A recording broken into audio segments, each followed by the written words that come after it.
sampai pertanggal kemarin tanggal 7 Februari yang sudah divaksin 6.796. Salam sejahtera bagi kita sekalian. Ya, pertama-tama tentunya Bapak Ibu sekalian, kami selaku penyelenggara berkolaborasi dengan Bapak Camat dan Bapak Dan Ramil mengucapkan selamat datang ya, dan terima kasih atas kehadiran undangan.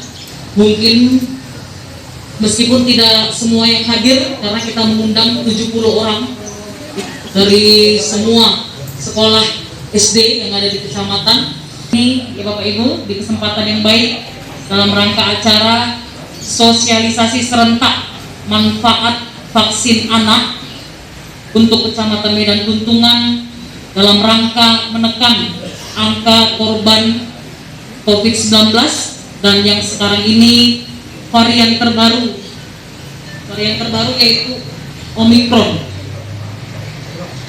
yang sama-sama kita hormati tentunya yang mewakili Bapak Camat Medan Tuntungan, ya Bapak Sekcam, dan yang kita banggakan untuk saat ini yang paling meriah tentunya nanti yang harus stresnya harus lebih keras ya Bu. Ya, ada kita undang dari Dinas Kesehatan Kota Medan Bapak Ibu sekalian. Ya Bapak Ibu, ini ada Ibu Helen Borunegolan dari Dinas Kesehatan Kota Medan. Dari Dinas Pendidikan belum ada kabar. Sebenarnya ini stretchingnya hanya dari dua beliau ini, dari Dinas Kesehatan dan Dinas Pendidikan, tapi belum ada kabar apakah terlambat atau bagaimana. Untuk pembuka acara ini sebenarnya tidak terlalu resmi Bapak Ibu. Ya, ini tujuannya hanya satu, bagaimana kita bisa bersama-sama sepakat dan sepakat satu pikiran bagaimana untuk sebisa mungkin menaikkan persen. Dan yang kita ketahui bersama bahwa ya, kalaupun nanti ada kekeliruan data boleh dikonfirmasi, tapi ini data sementara yang kami terima. Di seluruh Kecamatan Tuntungan ini ada 45 sekolah SD. Jumlah siswa yang seharusnya divaksin itu berkisar 9.188. Sampai pertanggal kemarin, tanggal 7 Februari, yang sudah divaksin 6.796. Yang dilakukan Polsek tadi disampaikan ada 3 alasan yang paling banyak ya. Alasan orang tua nggak ngasih izin ya. Kondisi anak kurang fit, dan yang terakhir kartu keluarga yang tidak tercatat. Namun dengan diskusi ini tambah lagi, kalau saya catat jadi 6, dari 3 jadi 6. Yang keempat, ada yang belum cukup umur ya, targetnya angka siswa udah trending. Kalau dulu anak yang ibaratnya cepat masuk sekolah masih aneh. Kalau sekarang udah hal yang biasa ya, kalau masukkan anak ke sekolah biar cepat dia pintar, biar cepat dia tamat. Ada yang udah lewat umurnya, entah telat masuk sekolah, nggak tahu kita. Nggak banyak memang, tetapi ini menjadi satu tolak ukur juga ya. Ada anak panti asuhan ya, anak yatim piatu yang gak ada orang tuanya sehingga dia gak ada kakaknya, masih gantung ya, kita ikut bersimpati. Nah, untuk satu-satu ini, kalau dia yang tadi belum cukup umur memang belum bisa ya kan, 5 tahun 11 bulan ya tinggal tunggulah sebentar, sampai 6 tahun barulah datangnya kan. Kalau 5 tahun pas, sabarlah dulu, jangan dipaksakan karena ketentuan dari pemerintah ya. Kalau lewat umur dari 11 bisa dilayani, tapi beda kategori kan gitu, kategori remaja ya. Nanti pada pencatatan mungkin tidak masuk target dari 6-11, itu dia akan dipecah Karena data ini ketika masuk ke dalam sistem, dia otomatis, ya, range umurnya dia otomatis terbaca dalam sistem. Ketika dimasukkan sesuai dengan angka lahirnya, data kependudukannya, NIK-nya, dia otomatis. Mau kita utak-atik nggak bisa, ya, kecuali kalau kita hacker, ya kan. Yang berikutnya untuk yang tinggal di perbatasan Deli Serdang sudah dijawab tadi. Ya, saya rasa itu sudah jawaban yang sangat tegas. Bisa divaksin selagi dia memang punya NIK, ya. Mohon maaf, Deli Serdang tidak melayani, kita yang melayani. Kenapa? Dia tinggal menimba ilmu di tempat kita. Kita menyediakan fasilitas menimba ilmu, ayo kita fasilitasi. Sudah dibuka jalannya oleh Dinas Pendidikan. Saya rasa ini sudah sinkron dengan program Bapak Wali Kota Medan, ya. Gak pernah dipersulit. Dulu aja orang Samosir yang mencak-mencak sama Pak Wali, memang dasar KTP dan belum ada izin, itu dia, belum ada izin pada saat itu. Jadi dengan kondisi vaksin yang sangat terbatas, masa iya warga luar yang diutamakan? Kan nggak logis dong. Makanya vaksin ada, kalau memang ada anak-anak yang memang mau divaksin dan dia warga perbatasan, monggo, sudah dijawab tadi oleh Dinas Pendidikan. Ada anak masih keraguan mungkin bagi pihak panti asuhan. Beda-beda case-nya setiap panti asuhan. Ada memang yang mereka sudah memasukkan anak panti asuhan itu ke dalam KKA. Biasa panti asuhan juga ada. Saya dulu ketika di Sumatera Barat di kampus pendidikan di PDN, hanya untuk kepentingan dulu itu harus ada kemarin program pemerintah kabupaten setempat, saya harus dikeluarkan dari Medan dan dimasukkan di dalam kakak induk, orang tuanya adalah pengasuh, ya.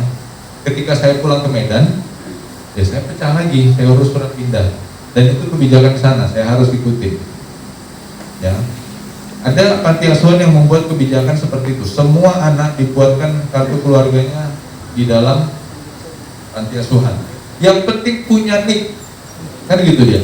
Ada panti asuhan mungkin ragu, mungkin masih menunggu ada orang tua sambungnya, ya kan. Nah, barangkali ini dari pihak sekolah, silakan mendata, lakukan pendekatan kepada pihak panti asuhannya. Mau seperti apa? Mari kita pikirkan masa depan dari anak ini, ya. Coba dari pihak sekolah lebih proaktif itu. Nah, Bapak Ibu, karena guru harus meladeni dengan luring dan juga meladeni dengan daring, ini guru-guru kami juga kewalahan. Terus alasan yang kedua, saya sebagai kepala sekolah kurang setuju dengan kalau belum divaksin belajar daring. Kadang-kadang gini dia Pak, anak-anak ini kalau PR-nya tidak siap, terkadang alasannya karena begini, kalau yang kurang sehat tidak usah luring, belajar aja di rumah, karena ada pernyataan boleh daring yang tidak luring. Terkadang membuat kita juga kesulitan, PR-nya tidak siap Pak, alasannya kurang sehat, sehingga anak ini diladeni dengan daring. Jadi terkadang pihak sekolah mempunyai kesulitan-kesulitan. Terkadang anak ini PR yang tidak siap, orang tuanya juga ikut-ikutan, oh anak saya kurang sehat Miss, makanya tolong diladeni dengan daring. Jadi apalah yang bisa kita buat melalui Dinas Pendidikan Kota Medan agar masalah ini bisa terselesaikan. Terima kasih Pak. Pulang ke sekolah banyak caranya. Anak saya kan ada juga yang SD Bu, jadi sampai dengan sekarang ini anak saya masih dari pertama COVID sampai dengan sekarang anak saya masih belajar dari rumah di Alfitia sekolah.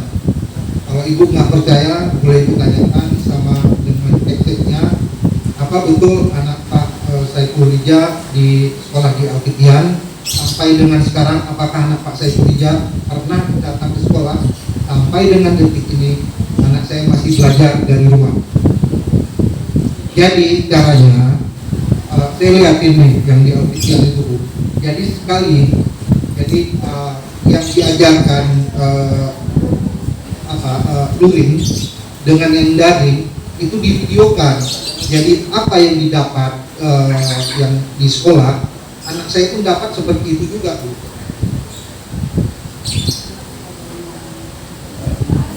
Di rumah sakit Pringadi.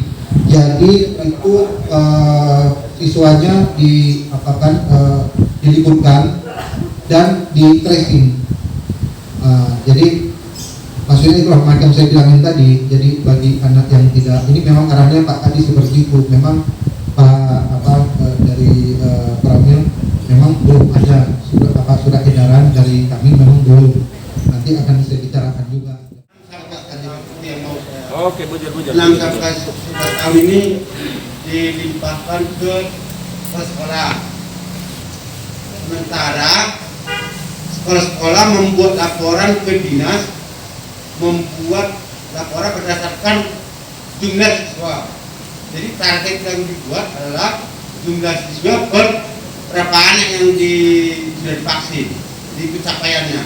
Sementara Pak, kami yang di SD ada sedikit di bawah 6, adalah beberapa orang, ada juga beberapa orang di atas 11. Jadi apakah acuannya dari jumlah siswa atau dari anak yang berusia 6 sampai 11 tahun? Itu pertanyaan Pak. Saya sampaikan ke ketua K3S.